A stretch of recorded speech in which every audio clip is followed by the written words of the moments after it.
मुझे कोई संदेह नहीं है कि एक दिन इन लोगों का भी वही हश्र होने वाला है जो ये यहाँ करवा रहे हैं, जो हिटलर और उनके साथियों का हश्र हुआ। आरएसएस, वीएचपी, बजरंग दल, इन लोगों का तो काम है कि मुसलमानों को दबाओ, इनको सेकंड क्लास सिटीजन्स बना दो, या तो यहाँ से देश से भगा दो, या फिर सेकंड क्लास सिटीजन्स बना दो, वोटिंग राइट तो कम से कम छीन लो।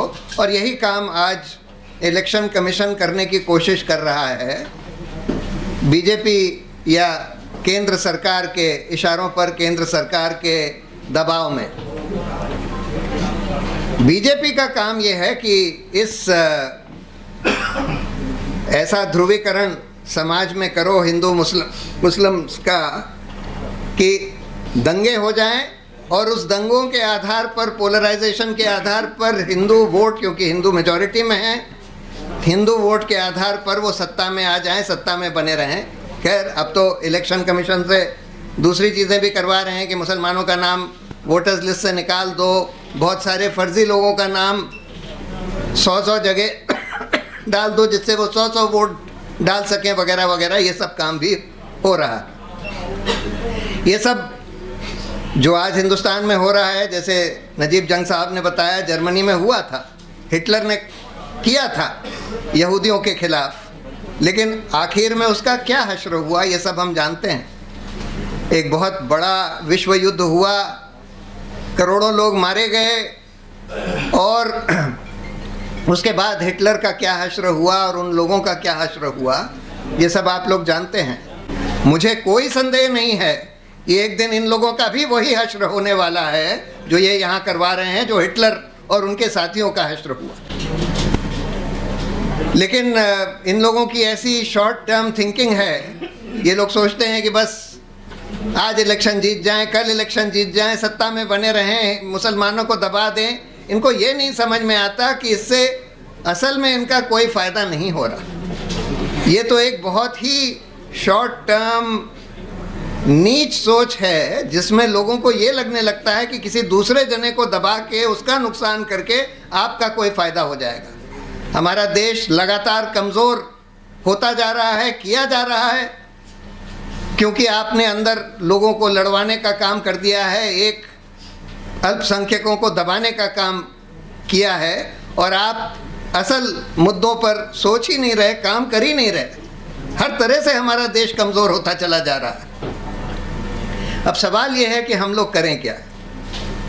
देखिए, 3 चीज़ें मेरी राय में हम लोग कर सकते हैं। बीजेपी, आरएसएस, बीजेपी वगैरह ने एक आईटी सेल बनाया हुआ है जो एक ट्रोल आर्मी की तरह काम करता है। उसका काम ये है, उसमें उन्होंने कुछ 4-5 हज़ार लोगों को 50-50 हज़ार रुपये की पगार देकर बैठाया हुआ है। उनका काम बस ये है कि बिल्कुल सिस्टमेटिकली नफ़रत फैलाओ।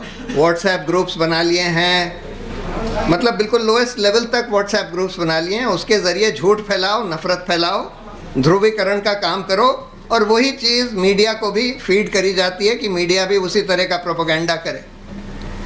हम लोगों को एक वॉलंटियर ट्रुथ आर्मी बनाने की ज़रूरत है। इनकी तो एक पेड ट्रोल आर्मी है जिसमें 5-10 हज़ार लोग होंगे जिनको 50-50 हज़ार रुपये का ये लोग पगार देते हैं। पैसा तो इनके पास बेइंतहा है।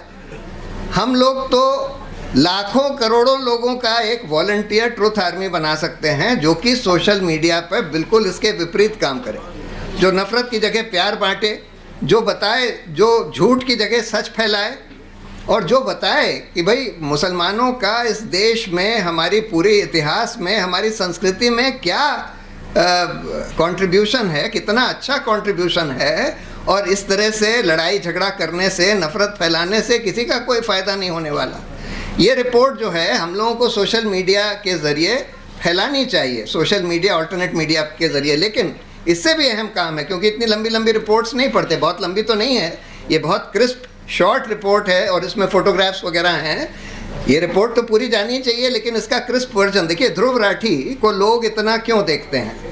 क्योंकि उसने एक बहुत परफेक्शन से काम किया है कि एक मुद्दे को पकड़ के 15-20 मिनट में वो पूरा एक्सप्लेन कर देता है, सारे विजुअल्स वगैरह के साथ सब कुछ एक्सप्लेन कर देता है। वो काम हमको करने की ज़रूरत है कि हम 2 मिनट में, 5 मिनट में, 7 मिनट में, 10 मिनट में एक पूरा मुद्दा एक्सप्लेन कर पाएँ, और वो क्योंकि आजकल लोगों का अटेंशन स्पैन भी कम हो गया है, तो इसलिए हम लोगों को ट्रुथ आर्मी के ज़रिए वो करने की। ट्रुथ आर्मी में 2-3 सेल्स होंगी, एक प्रोडक्शन टीम मतलब जो रिसर्च करे, बहुत सारा इंफॉर्मेशन मटेरियल तो है ऑलरेडी है और आज एआई के ज़रिए फटाफट सब कुछ हासिल हो जाता है। एक वो जो उसको एडिट करे, एक एडिटिंग टीम, और एक डिसेमिनेशन टीम जो उसको फैलाए। उसके अलावा हम लोगों को एक cadre of young activist lawyers, उनको खड़ा करने की ज़रूरत है। हो रहे हैं, मैं देख रहा हूँ कि आज हिंदुस्तान में हम लोग वहाँ संभावना में एक्टिविस्ट लॉयर्स की वर्कशॉप्स वगैरह करते हैं, तो हम देखते हैं कि बहुत इंटरेस्ट है। बहुत सारे पूरे हिंदुस्तान में जगह जगह इस तरह के एक्टिविस्ट यंग लॉयर्स अब खड़े हो रहे हैं, तैयार हो रहे हैं। और उनको देखिए, सिर्फ इस तरह के झूठे आरोप जिनके ऊपर लगाए जाते हैं, सिर्फ उसको डिफेंड करने का काम नहीं, बल्कि उससे भी अहम काम है कि जो लोग इस तरह के झूठे केस बना रहे हैं, जो पुलिस अफसर, जो सरकारी लोग, जो लोग नफ़रत फैला रहे हैं, यति नरसिंहानंद जैसे लोग, उनका पीछा करें। क्योंकि कानून में ये सब बहुत बड़ा अपराध है। झूठा केस बनाकर किसी को फंसाना बड़ा अपराध है, नफ़रत फैलाना बड़ा अपराध है। अभी तक ये लोग ये नहीं कर पाए कि कानून में ये कह दें कि भाई हिंदुओं के खिलाफ नफ़रत फैलाना तो अपराध है, मुसलमानों के खिलाफ नफ़रत फैलाना अपराध नहीं है। ये नहीं कर पाए। नफ़रत फैलाना अपराध है, बहुत संगीन अपराध है। उसी तरह से झूठा केस किसी के ऊपर बनाना ये भी अपराध है। तो जो पुलिस अफसर झूठे केस बना रहे हैं, उनका पीछा करने की ज़रूरत है। जो याकूब सिद्दीकी साहब कह रहे थे, इनके जिन पुलिस अफसरों ने जो एक केस बनाया, झूठा केस बनाया, उनका पीछा करने की ज़रूरत है, उनको छोड़ना नहीं है। जब 2-4 देखिए, मैं ये मानता हूँ कि जुडिशरी भी आजकल कम्युनलाइज हो गई है, सरकार के दबाव में भी काम कर रही है, लेकिन फिर भी जनता के दबाव में भी काम करती है। और उसमें से कई जजेस जो हैं बहुत सेक्युलर हैं, ऑनेस्ट हैं, और कई सारे स्ट्रांग भी हैं। तो इसलिए अगर हम लोग लगे रहें, परसिस्टेंटली लगे रहें इस काम में, तो ज़रूर कुछ ना कुछ लोगों को दोषी ठहराया जाएगा। जैसे अभी संभल में पुलिस अफसर के खिलाफ एक जज ने एफआईआर दर्ज करने का आदेश दिया। उस जज का शायद अभी ट्रांसफ़र कर दिया है, लेकिन अगर उस पर जनता की आवाज़ ज़ोर से उठती रहे, तब फिर जुडिशरी भी उससे इन्फ्लुएंस होती है, सरकार भी इवेंचुअली इन्फ्लुएंस होती है। तो हम लोगों को इसके खिलाफ आवाज़ तो उठानी ही है। इस तरह का कैडर यंग एक्टिविस्ट लॉयर्स का बनाने की ज़रूरत है। और तीसरी बात, हम लोगों को हर कम से कम डिस्ट्रिक्ट में एक कम्युनल पीस कमेटी बनाने की ज़रूरत है, जिसमें हर मज़हब के, देखिए हर मज़हब के बहुत अच्छे रिस्पेक्टेबल लोग हर डिस्ट्रिक्ट में रहते हैं। उनकी एक पीस कमेटी हो, जो कि जिनका काम यही हो कि जहाँ दंगा वंगा हो, जहाँ पर इस तरह की नफ़रत फैलाई जाए, वहाँ पर वो लोग तुरंत जाकर जांच पड़ताल करके रिपोर्ट जारी करें और लोगों को आगाह करें कि भाई यहाँ पर ये सब किया जा रहा है, ये सब हो रहा है। उसका भी इन्फ्लुएंस होगा। तो अगर हम लोग, और अपनी बात तो हम लोग बुलंदगी से कहते ही रहें, जहाँ जहाँ जो सही काम हो रहा है उसको हम प्रेज़ करें। जुडिशरी में भी हम देखते हैं कि जब कुछ सही काम करते हैं तो मैं उनकी तारीफ़ करता हूँ, जब गलत काम करते हैं तो मैं आलोचना करता हूँ। उसका असर होता है इन लोगों के ऊपर, मैंने देखा हुआ है।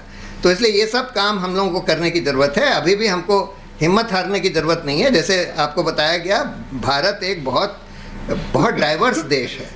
इस देश को एकदम हिंदू राष्ट्र बना देना कोई आसान काम नहीं है।